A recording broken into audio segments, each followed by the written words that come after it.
Welcome back to a new video. In today's video, we're going to look at a new 338 cartridge that not a lot of people are talking about. We're going to compare the 33 Nosler to the 340 Weatherby. So stay tuned. Please give the video a like. Let's go ahead and look into them. The 33 Nosler came out in 2016. I believe it's around the same year as the 28 Nosler. Let's go ahead and look at the dimensions of this cartridge.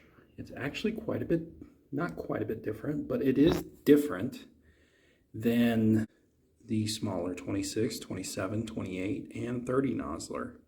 So let's see how it's different. Now, the length of the case is where the main difference is. The cartridge overall case length is 2.460. That's under 2.5 inches. Which the other Noslers are a little bit over 2.5 inches. So Nosler, for whatever reason, decided to shorten this case up a little bit. Now the width of it is the exact same. These cartridges are based, their parent case is the 300 Remington Ultra Mag. And let's just go ahead and look at the performance with a 225 grain bullet. It's going to do pretty good velocities. Look at that. So basically 2,900 plus almost 3,000 feet per second. Really, I would say you're going to probably average around 2,950 with this cartridge, which is plenty fast. It's really good performance. Okay, now looking at the 250 grain bullet, say the AccuBond. Let's go ahead and see what it does in hand loads. And performance is a little not as good as I thought it would be. I think this shorter case, those bullets are starting to eke into that powder capacity. Honestly, this is about the same performance as a 338 Win Mag with that same 250 grain bullet. So yeah, definitely not as good as a 340 Weatherby, which I'll show you in a sec. All right, now looking at the 340 Weatherby Magnum. This cartridge was introduced in 1962. The parent case for this cartridge is the 300 Weatherby. So all it is a 300 Weatherby case necked up to 338 diameter. And the 340 Weatherby was Roy's answer to the 338 Win Mag. And it's a powerhouse, this 340. It gives about a 200 feet per second advantage over the very popular 338 Winchester Magnum. And let's go ahead and see what kind of advantage it has over a 33 Nosler.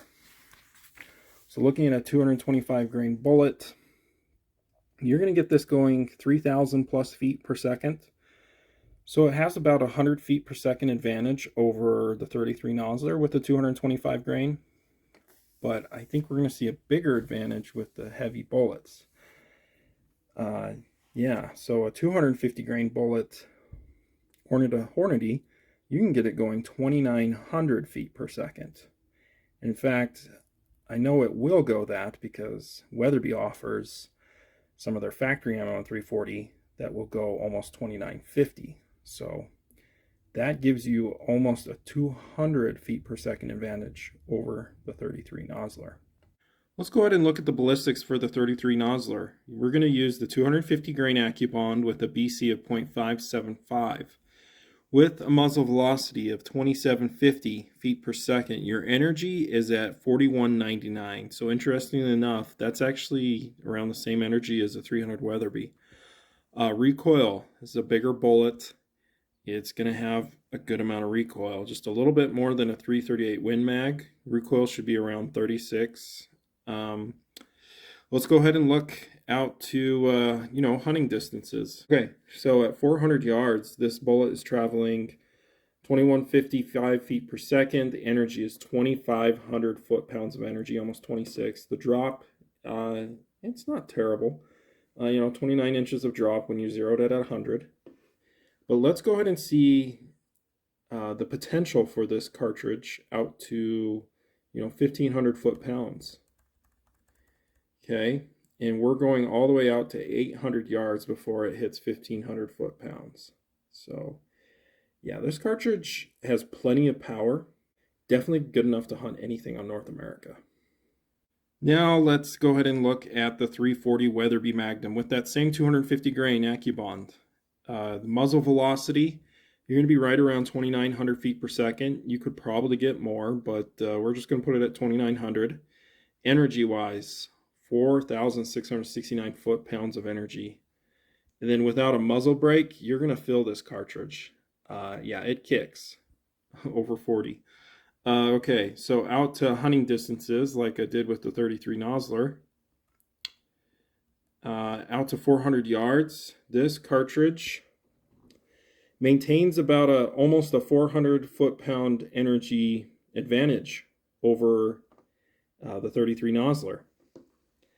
And then, you know, the drop is pretty close, but, you know, with the Weatherby going faster, it's not going to drop as much. But let's go ahead and see the basically how far this cartridge will go before it hits 1,500 foot-pounds.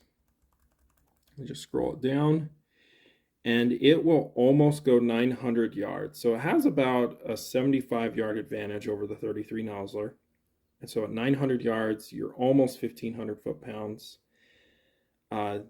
Curiously, looking at 800 yards where I had that at the 33 Nosler, the Nosler had 180 inches of drop, while this one only has 159, so a decent advantage. All right, real quick, I just wanted to show you what factory ammo will give you out of the 33 Nosler. So we're just going to use a 250 grain partition. Yeah, I know it's not the highest BC bullet, but it's a classic hunting bullet. Let's go ahead and go down to the performance-wise. All right, 250 grain, and it is going basically what the handbook was saying as well, which is 2750. And so not a huge difference between Nosler factory ammo and probably what you could reload. You probably could get a little bit more reloading it though. Okay, also quickly looking at the 340 Weatherby 250 grain Nosler partition factory ammo. And as I said previously, you could get, I mean, Weatherby loads these things pretty hot. You are getting well over 2,900 feet per second. You're almost getting 2,950 at 2,941.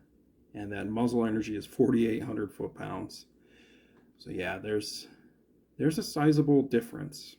In conclusion, the 33 Nosler gives good performance, but it doesn't give class-leading performance like, say, the 27 or the 28 Nosler. So I'm curious to see what Nosler's real goal was with the 33 Nosler. My guess, this is just a guess, is they want to provide about the same or a little more performance than a 338 Win Mag without the belt. But that's just my guess. No doubt it's a good cartridge, but honestly, I would probably just stick with a 338 Win Mag because the ammo is going to be a lot cheaper. And if you really want that extra power, go with the 340 Weatherby. Hope you guys enjoyed the video. Thanks for watching.